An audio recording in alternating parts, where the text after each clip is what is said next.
इस समय हम लोग फॉरबिसगंज शहर में हैं। फॉरबिसगंज के चर्चित विधायक, फॉरबिसगंज ही नहीं, बिहार के चर्चित विधायक मनोज विश्वास इस समय हमारे साथ हैं। फॉरबिसगंज में नए नए काम हो रहे हैं, क्या कुछ कहेंगे? सबसे पहले आपके माध्यम से पूरा फॉरबिसगंज विधानसभा वासी और पूरा बिहार के तमाम लोगों को हार्दिक अभिनंदन करते हैं। जो फॉरबिसगंज जो संघर्ष, जो विकास की आयाम और जनता ने जो जिम्मेदारी दिए थे उस पर हम लोग काम करने का काम कर रहे हैं। हमारे मुख्यमंत्री का भी बहुत बहुत धन्यवाद है कि हम लोग का फॉरबिसगंज में विकास के नए नए अध्याय जोड़ रहे हैं, उसके लिए है मुख्यमंत्री को भी बहुत धन्यवाद देते हैं। आज ये देखे होंगे कि आज 2 रोड का शिलान्यास था, फॉरबिसगंज रेलवे स्टेशन से लेके पंचमुखी मंदिर तक, और ये कोठी हटिया से लेके दीनदयाल चौक होते हुए बड़ी शिवालय तक। ये बहुत हम लोग शहर के सबसे महत्वपूर्ण रोड है जो हमारे उत्तरी भाग को ये जोड़ती है। और ये रोड जहाँ बन रही है व्यवसाय दृष्टिकोण से बहुत महत्वपूर्ण है। इस रोड से बनने से आप देखे होंगे यहाँ से कुर्सा कट्टा वगैरह हो गया, या यहाँ से जोगबनी का सीमांत जो हम लोग का नेपाल बॉर्डर का है, और लोगों में सुविधा मिलेगी और लोगों में काफ़ी उत्साह है। तमाम लोगों का जो स्नेह आशीर्वाद है वो मिल रहा है। मनोज जी, एक छोटा सा सवाल और आपसे होगा। वित्तीय वर्ष 2026-27 को लेकर फॉरबिसगंज का क्या रोड मैप है आपका? कई तरह का रोड मैप है। आपको हम बता दें कि कई तरह का, जैसे हम लोग का बाढ़ का सबसे मुख्य समस्या है, उस पर हम लोग काम कर रहे हैं। शहर का पानी का जल जमाव है, उस पर हम लोग मजबूती से काम कर रहे हैं। शहर का व्यवसाय का किस तरह से उसका विकास हो और कैसे उसको सुरक्षा मिले। आप शहर में अभी देखे होंगे, अगर 12-1 बजे रात में आप फॉरबिसगंज में जाइएगा, हर चौक चौराहा पे प्रशासन मिलेगा। तो उस पे हम व्यवसायी को भी सुरक्षित देना है, सुरक्षा देना है।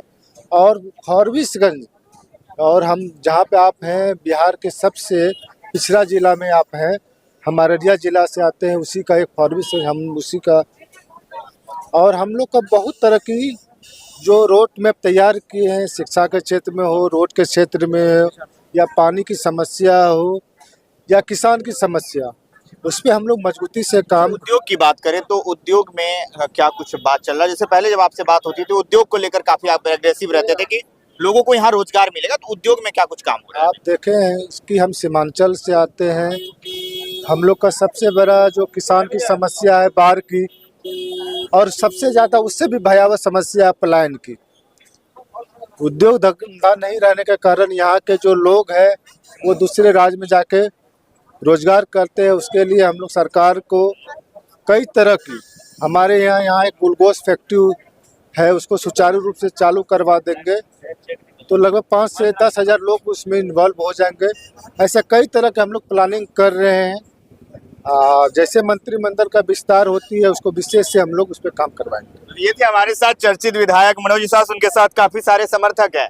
कहते हैं कि जब नेता ऊपर जाते हैं तो समर्थकों का बड़ा सहयोग होता है। काफी वादा हुआ था, क्या लगता है नेताजी वादा पूरा कर रहे हैं? आप देख रहे हैं कि 4 महीना भी नहीं हुआ है, ये लगता है कि 5 से ज़्यादा शिलान्यास हो चुका है। और इसी तरह रेस 5 साल तक लगातार रहेगा। और हम लोग जो वादा करके लोगों से वोट लिए हैं उसमें कहीं हम लोग कसर छोड़ने वाले नहीं छोड़ने वाले हैं। काफी सारे समर्थक हैं। बताइए विधायक जी की विशेषताएं क्या लगी इतने दिनों में? 4 महीने हो चुके हैं। 4 महीने में इन्होंने जो काम किया है, अभी तो शुरुआत है, शुरुआत में ही इतना जबरदस्त अभी काम किया है। जो हम लोग जनता से वादा किए हैं उस पर हमारे विधायक जी जो है खरा उतरने का काम कर रहे हैं। इसके लिए हम लोग विधायक जी को बहुत बहुत धन्यवाद और शुभकामनाएं देते हैं। चलिए, शुभकामनाएं देते हैं। इम्तियाज भाई हैं, बड़ा एग्रेसिव रहते हैं युवाओं के बीच में। क्या लगता है फॉरबिसगंज विधानसभा क्षेत्र का जितना भी जनता है वो वर्तमान विधायक माननीय बड़े भाई मनोज विश्वास जी से बहुत खुश है। उनका जो कार्यशैली है, अब तक जो 5-6 महीना का कार्य रहा है, सबों को लेके एक साथ चलने का, सभी जाति धर्म के विशेष में कोई रुचि नहीं, सबके साथ एकत्रित होकर चलते हैं, ये बहुत बड़ी बात है। और लगातार माननीय विधायक जी के द्वारा जो मुख्य सड़कें हैं उसका शिलान्यास हो रहा है, ये हम लोगों के लिए खुशी की बात है। ये खुशी की बात है। और साथ ही आपको बता दें कि कहीं ना कहीं फॉरबिसगंज अब एक विकास के नए आयाम को लिख रहा है। बने रहिए हमारे साथ खबरों में और देखते रहिए पब्लिक न्यूज़ 24 बिहार।